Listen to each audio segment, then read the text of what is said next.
Hey guys, what's up? This is Eslait with Casa Real Estate, and in this video we're going to talk about how you can find the best realtor to help you buy or sell real estate. In my opinion, the best realtor is going to be the realtor that will best serve your needs. So the first thing that you need to do is figure out what your needs are and what your goals are. For example, are you looking to buy your first home, or looking to buy your first rental property, or are you looking to sell your luxury home?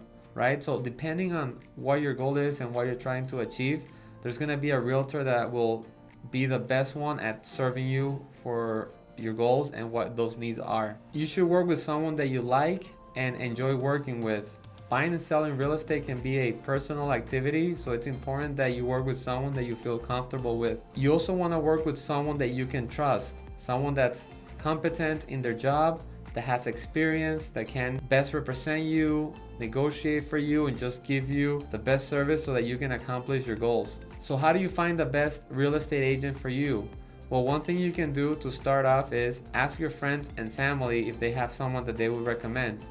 Then you can look at their reviews, see if they specialize in certain areas of real estate, and then kind of start your search from there. As a licensed real estate agent in the state of Minnesota, you can help anyone buy and sell properties in Minnesota, but you should really hire someone who is a local expert and who specializes in the area that you're looking to buy or sell. If you're looking for the best real estate agent here in Rochester, Minnesota, I would love the opportunity to interview for the job. And if you have any more questions about how to find the best realtor, or if you need a recommendation for a realtor here in Minnesota or outside of Minnesota, I would love to help you find the best real estate agent for you.